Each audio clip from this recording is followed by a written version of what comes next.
Hi friends, welcome to mom's kitchen. Tasty పాలకూర పప్పు ఎలా చేయాలో చూద్దాం. ఇప్పుడు ఒక కుక్కర్ తీసుకొని హాఫ్ గ్లాస్ కందిపప్పు వేసుకున్నాను.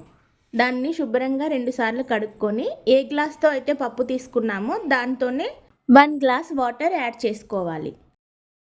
ఇప్పుడు ఇందులో కొద్దిగా కరివేపాకు, 1 టేబుల్ స్పూన్ ఆయిల్ వేసుకొని కుక్కర్ మూత పెట్టి 3 విజిల్స్ వచ్చేంత వరకు ఉడికించుకోవాలి.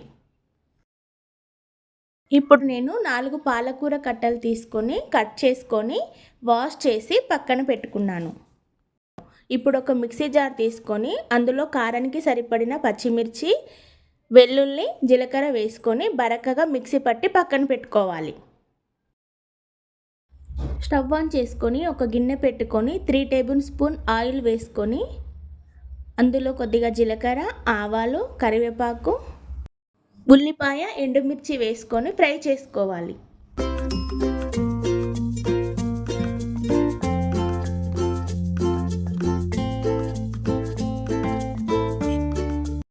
ఇప్పుడు ఇందులో హాఫ్ టేబుల్ స్పూన్ పసుపు, ముందుగా కట్ చేసి పెట్టుకున్న పాలకూర కూడా వేసుకొని ఫ్రై చేసుకోవాలి. మనం రెడీ చేసి పెట్టుకున్న పచ్చిమిర్చి పేస్ట్ కూడా వేసుకొని బాగా ఫ్రై చేసుకోవాలి.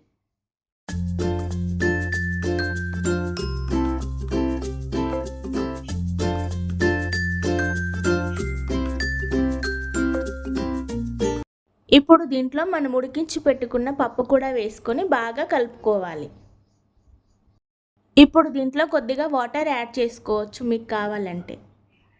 ఇప్పుడు దీంట్లో కొద్దిగా చింతపండు రసాన్ని కూడా యాడ్ చేసుకోవాలి. రుచికి సరిపడినంత ఉప్పు కూడా వేసుకొని బాగా కలుపుకోవాలి. కొత్తిమీర కూడా వేసుకొని 2 మినిట్స్ ఉడికిన తర్వాత స్టవ్ ఆఫ్ చేసుకోవాలి.